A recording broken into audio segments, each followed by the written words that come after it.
Welcome to Heian Haven. I'm Dawn. I know I got a little ahead of myself while in the UK, so let's have a real start to what I'm calling my Kobai no Nioi project.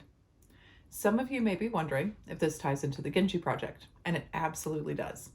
In chapter 21, Otome, we're told that Princess Omiya, Genji's former mother-in-law and his son's grandmother, is making many sets of wonderful robes for her grandson for the new year. This would be the Lunar New Year. In a previous chapter, she did this for Genji as well. And in chapter 22, Genji selects robes for each of his women expressly for them to wear at the new year. In chapter 23, we see how his selections turned out.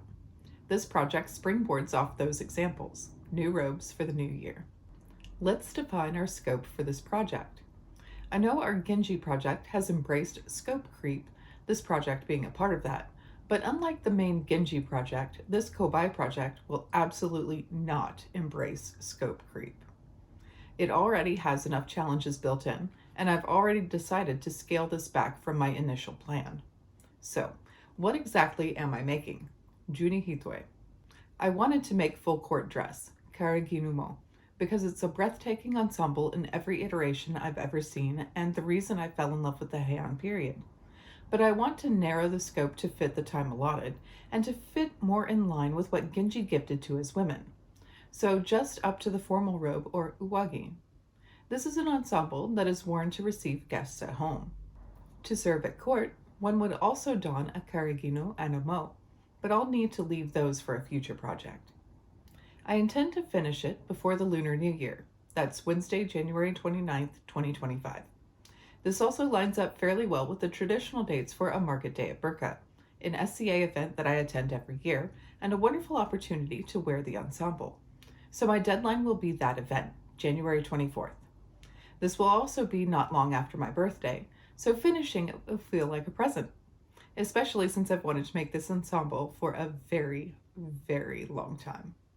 All right, we have our time parameters, but this being the beginning of September, that gives me just 4.5 months. Let's break it down by garment. I've decided to make this ensemble from the skin out, like I did with the traveling outfit. So first up is the asatori. Modernly, think of it as a juban. This is the sweat wicking layer, which isn't seen at all. I'm going to use the linen I bought in London. Next will be the kosode, an underrobe that would become the dominant garment in Japan until the development of the kimono. I ordered Fuji broadcloth from Dharma Trading for this. Rounding out the underlayers are nagabakama, long, self-lined, gathered trousers. I bought some fabric in London, ostensibly for the nagabakama. I knew when I bought it that it wasn't quite right. Turns out it's not enough either. I misread the pattern and only have half as much as I need. Oops. So that red shot black is going to be repurposed for a Harley Quinn cosplay. I needed fabric, and after striking out on the color I wanted at Silk Baron and not being willing to pay Mood's prices, I stumbled across silk on Amazon. They had the color I needed at a price that was good enough, so the proper yardage was ordered. I also have hakama to make for a friend using the same pattern, but not the self-lining bit, as she wants hakama and not nagabakama, ankle-length trousers instead of the trailing the ground kind. Then, the hitoe. This is the base robe for the layering above it. I already have one that I made for my traveling outfit from silk I overdyed to the shade of blue-green I wanted. Next, my favorite part, the pinks. The main thrust of this project is a set of uchigi, 5 robes in shades of pink. The kasane no irome, or color layering, that I'm using is Kobai no Nioi, lightning shades of plum pink, a year-round celebratory combination. But I think it's especially fine at the new year and early spring. The darkest shade is the bottommost layer, on top of the hitoe, and the layers above get gradually lighter. I'm using silk taffeta because there's a lovely crispness to it that makes me think of the stylized angular way clothing was painted. For those taffetas, I had one shade that I got in New York, bought 2 others in London, and ordered the last 2 I needed from Silk Baron. I will not be lining any of these layers. They should all be lined, but I cannot afford that much silk. Each unlined robe takes about 7 yards of 54 or 60-inch wide fabric. It adds up quickly. And most sources speculate that this kasane would be lined in the same color as the outer fashion fabric, so there's not a color reason to line them, as is the case with other kasane, where a lining of a different color is part of the magic. I have a half-baked idea to stencil or stamp a design, the same design, on all 5 uchigi. I most likely can't due to time, but if I can, I will. And if not, I'll just have to do it someday when I have the time after the garments are constructed. That will be harder, but still doable. After the middle robes, we come to the top layer, an uwagi, a decorative outer robe that is worn on top of the layered uchigi. There's a cream-colored silk satin sitting in a corner for it, which will likely be embroidered. I have access to a 15-needle embroidery machine with a very large work area, and I'm going to attempt the incredibly long process of feeding the fabric through the machine, 15 or so inches at a time, and somehow keep the pattern lined up as I take it in and out of the hoop. Wish me luck. The backup plan is to stencil or block print the fabric. I'm currently debating what embroidery to do. I had planned to use a tate waku, or rising steam pattern, likely with plum roundels involved, but while reading chapter 22 of the Tale of Genji, I was inspired by the robe described for the Akashi lady. It is white and decorated with birds, butterflies, and plum branches. I'm heavily leaning toward that one. This layer may be lined in a silk I dyed. It's ao, or blue-green in color, like the hitoe, but I might order a dark plum pink and do the embroidery in the same shade. I've used Kobai, or plum pink, as the theme for the entire project, hence the project being named for the kasane. I love pink, and I've been wanting to wear more pink in the SCA, so this makes sense as a project for me, but the plum meaning goes deeper.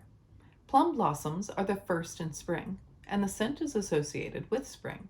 They usually bloom around the new year. Now, I also have a fondness for Sugawara no Michizane, which gives us another plum tie-in. I'll explain. Sugawara no Michizane was a Heian courtier, scholar, and poet in the late 9th and very early 10th century. After backing a certain faction in court, he was exiled to Kyushu, where he died. The capital, Hyonkyo, was plagued by storms, and eventually the emperor deified Sugawara no Michizane to settle his spirit. He was known then as the Shinto god of storms, but is now known as the kami of scholarship. He loved plum blossoms, and it's said that his favorite plum tree flew from the capital to Kyushu to be with its master.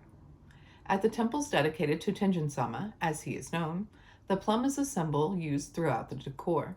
So, even more reasons for plum blossoms. If you'd like to learn more about Sugawara no Michizane, I've listed a favorite source in the description box below. For this project, in total, that's 10 garments. 9 garments to make because I have the hitoe, luckily in the right color, or blue-green, for my traveling outfit project. While I do have an asatori and a kosude from that project, these are garments that I should have multiples of in my Heian wardrobe, and I know I can improve on both of them. I've never made one of these garments, the self-lined nagabakama, and I'll be using a different pattern for the uchigi than I've used in the past. I've done small stamping on fabric, but nothing on the order of what I have planned for this project, and I've only stenciled walls. This will also be my first time designing something for the embroidery machine and my first project on it. When I said this project had a lot of challenges already built in, I meant it. I will likely use some combination of machine and hand sewing, defaulting to machine if time gets short, but if I can keep to all hand sewing, I will. Most likely, I'll machine the long seams and hand finish everything. The edges of the pieces will be overcast or roll hemmed by machine. In the Heian period, this fabric would have been loomed just under 18 inches wide, so there would be no cut edges, just selvages. I'm not so lucky. I may also fell my seams on the unlined garments. Not certain about that. I remembered to buy thread, and that has arrived. I'm hoping one spool for each garment is enough, but we shall see. I've also set mini completion goals for each section of the ensemble. First, undergarments, the asatori, kosude, and nagabakama, which need to be finished by mid-October. I already feel a little behind on this. Then the mid layers. This is the 5 uchigi, and they're due around mid to late December. Lastly, the upper layer, the owagi, which has until January 22nd. I'd like to be able to relax a bit and pack the day before Burka. Those each break down further, but you get the idea. When I need to, I break down a project like this down to how many seams I need to finish per day. But essentially, I need to make 2 garments per month. It's a tough timeline, perhaps overly ambitious, especially with the ongoing Genji project taking so much of my free time already. But it might be doable, I think. Maybe. I just don't get any substantial breaks. If I'm at home, I'll be working on one of my projects, sometimes both at once, as I listen to Genji while sewing. Let's see if this fabric collage or artistic fabric pile can help you get an idea for the overall color palette and how things will play with each other. You can see the white for the asatori and kosode, and the lovely red for the nagabakama. This blue-green is the hitoe that I already have.